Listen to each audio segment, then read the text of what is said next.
마태복음 16장. 바리새파 사람들과 사두개파 사람들이 와서 예수를 시험하느라고 하늘로부터 내리는 표징을 자기들에게 보여달라고 요청하였다. 예수께서 그들에게 말씀하셨다. 너희는 저녁 때에는 하늘이 붉은 것을 보니 내일은 날씨가 맑겠구나 하고, 아침에는 하늘이 붉고 흐린 것을 보니 오늘은 날씨가 굳겠구나 한다. 너희는 하늘의 징조는 분별할 줄 알면서 시대의 징조들은 분별하지 못하느냐? 악하고 음란한 세대가 표징을 요구하지만 이 세대는 요나의 표징밖에는 아무 표징도 받지 못할 것이다.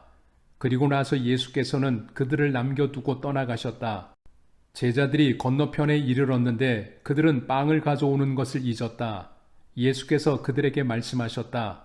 너희는 바리새파 사람들과 사두개파 사람들의 누룩을 주의하고 경계하여라.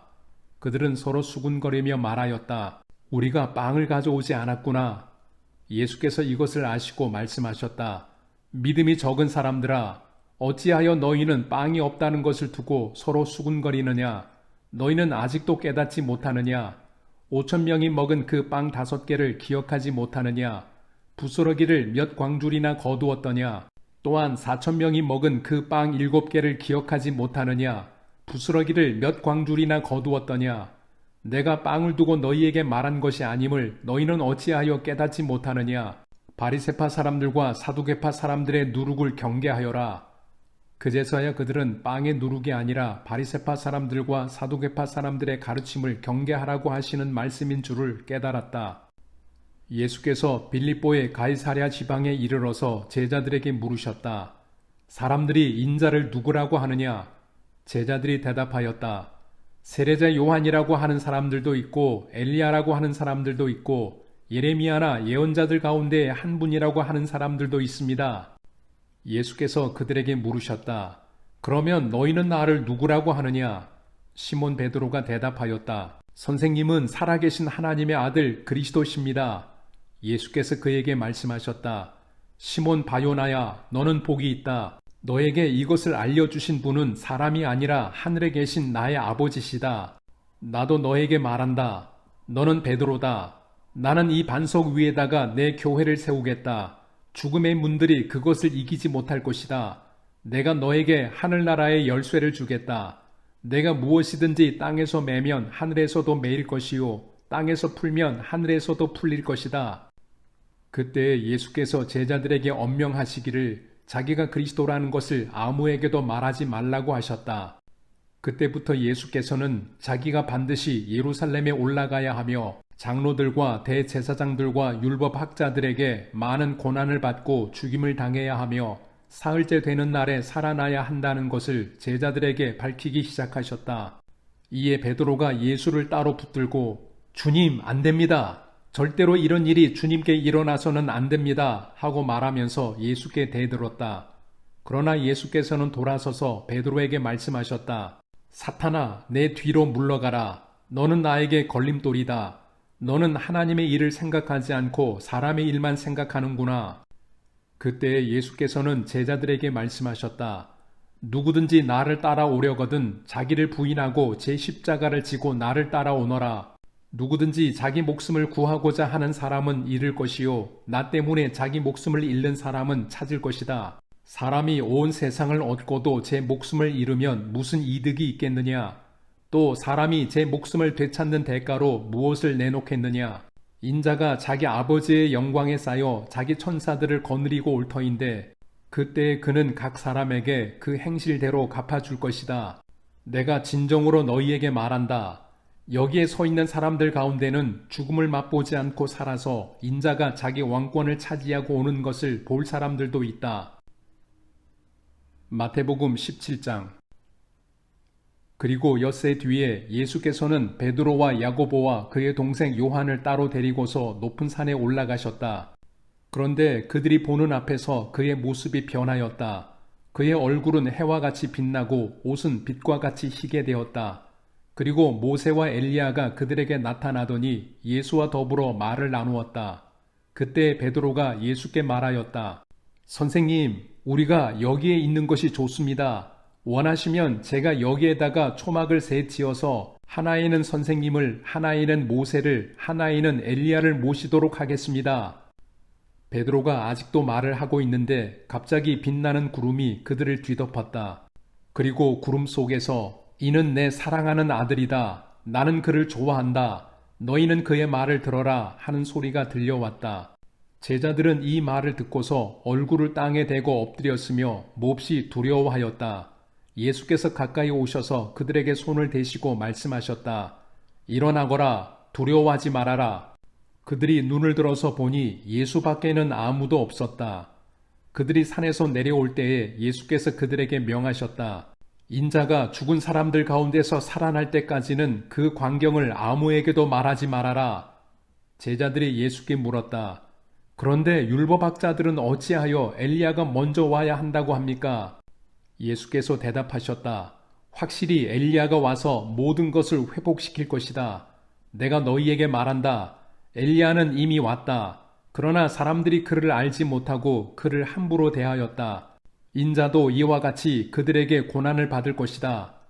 그제서야 비로소 제자들은 예수께서 세례자 요한을 두고 하신 말씀인 줄을 깨달았다.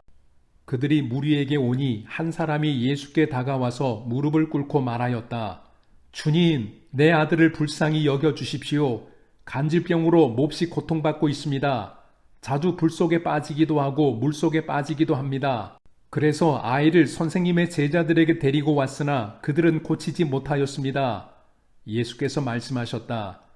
아, 믿음이 없고 비뚤어진 세대여. 내가 언제까지 너희와 같이 있어야 하겠느냐? 내가 언제까지 너희에게 참아야 하겠느냐? 아이를 내게 데려오너라. 그리고 예수께서 귀신을 꾸짖으셨다. 그러자 귀신이 아이에게서 나가고 아이는 그 순간에 나았다. 그때 제자들이 따로 예수께 다가가서 물었다. 우리는 어찌하여 귀신을 쫓아내지 못했습니까? 예수께서 그들에게 대답하셨다. 너희의 믿음이 적기 때문이다. 내가 진정으로 너희에게 말한다. 너희에게 겨자씨 하나할 만한 믿음이라도 있으면 이 산더러 여기에서 저기로 옮겨가라 하면 그대로 될 것이요. 너희가 못할 일이 없을 것이다. 제자들이 갈릴리에 모여 있을 때에 예수께서 그들에게 말씀하셨다. 인자가 곧 사람들의 손에 넘어갈 것이다. 사람들은 그를 죽일 것이다. 그런데 그는 사흘째 되는 날에 살아날 것이다. 그렇게 말씀하시니 그들은 몹시 슬퍼하였다. 그들이 가버나움에 이르렀을 때에 성전세를 거두어 드리는 사람들이 베드로에게 다가와서 물었다. 여러분의 선생은 성전세를 바치지 않습니까? 베드로가 대답하였다. 바칩니다. 베드로가 집에 들어가니 예수께서 먼저 말씀을 꺼내셨다. 시몬아, 내 생각은 어떠냐? 세상 임금들이 관세나 주민세를 누구한테서 받아들이느냐? 자기 자녀한테서냐? 아니면 남들한테서냐? 베드로가 대답하였다. 남들한테서입니다. 예수께서 다시 그에게 말씀하셨다. 그러면 자녀들은 면제받는다. 그러나 우리가 그들을 걸려 넘어지지 않도록 해야 하니 내가 바다로 가서 낚시를 던져 맨 먼저 올라오는 고기를 잡아서 그 입을 벌려 보아라. 그러면 은전 한 잎이 그 속에 있을 것이다. 그것을 가져다가 나와 내 몫으로 그들에게 내어라. 마태복음 18장. 그때 제자들이 예수께 다가와서 물었다. 하늘나라에서는 누가 가장 큰 사람입니까? 예수께서 어린이 하나를 곁으로 불러서 그들 가운데 세우시고 말씀하셨다. 내가 진정으로 너희에게 말한다. 너희가 돌이켜서 어린이들과 같이 되지 않으면 절대로 하늘나라에 들어가지 못할 것이다. 그러므로 누구든지 이 어린이와 같이 자기를 낮추는 사람이 하늘나라에서는 가장 큰 사람이다. 또 누구든지 내 이름으로 이런 어린이 하나를 영접하면 나를 영접하는 것이다.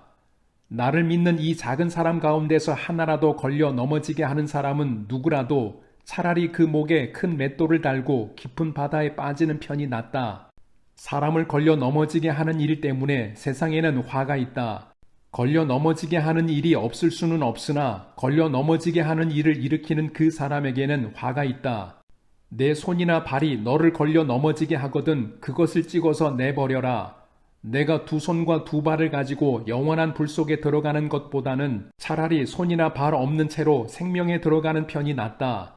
또 내 눈이 너를 걸려 넘어지게 하거든 빼어버려라. 내가 두 눈을 가지고 불붙는 지옥에 들어가는 것보다는 차라리 한 눈으로 생명에 들어가는 편이 낫다. 너희는 이 작은 사람들 가운데서 한 사람이라도 업신여기지 않도록 조심하여라. 내가 너희에게 말한다. 하늘에서 그들의 천사들이 하늘에 계신 내 아버지의 얼굴을 늘 보고 있다. 너희는 어떻게 생각하느냐? 어떤 사람에게 양 100마리가 있는데 그 가운데 한 마리가 길을 잃었다고 하면 그는 99마리를 산에다 남겨두고서 길을 잃은 그 양을 찾아 나서지 않겠느냐? 내가 너희에게 말한다. 그가 그 양을 찾으면 길을 잃지 않은 99마리 양보다 오히려 그 한 마리 양을 두고 더 기뻐할 것이다. 이와 같이 이 작은 사람들 가운데서 하나라도 망하는 것은 하늘에 계신 너희 아버지의 뜻이 아니다. 내 형제가 너에게 죄를 짓거든 가서 단둘이 있는 자리에서 그에게 충고하여라. 그가 너의 말을 들으면 너는 그 형제를 얻은 것이다. 그러나 듣지 않거든 한두 사람을 더 데리고 가거라. 그가 하는 모든 말을 두세 증인의 입을 빌어서 확정 지으려는 것이다. 그러나 그 형제가 그들의 말도 듣지 않거든 교회에 말하여라.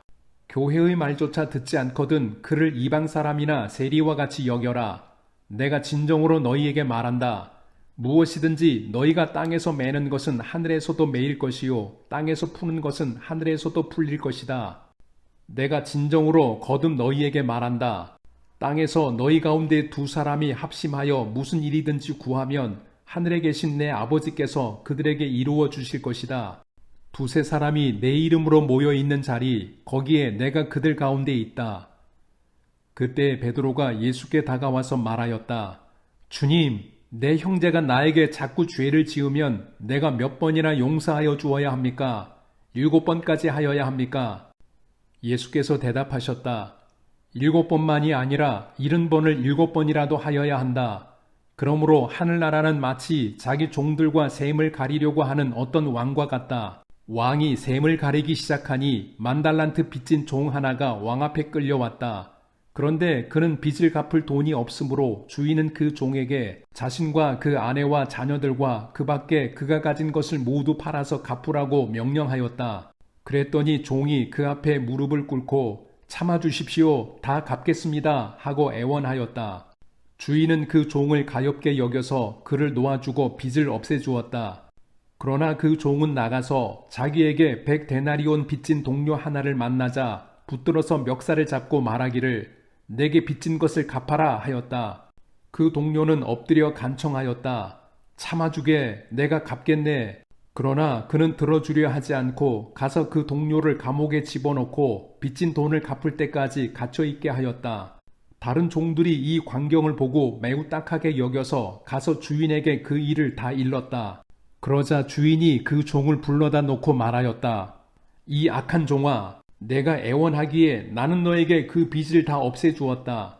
내가 너를 불쌍히 여긴 것처럼 너도 내 동료를 불쌍히 여겼어야 할 것이 아니냐. 주인이 노하여 그를 형무소 관리에게 넘겨주고 빚진 것을 다 갚을 때까지 가둬두게 하였다. 너희가 각각 진심으로 자기 형제 자매를 용서해 주지 않으면 나의 하늘 아버지께서도 너희에게 그와 같이 하실 것이다.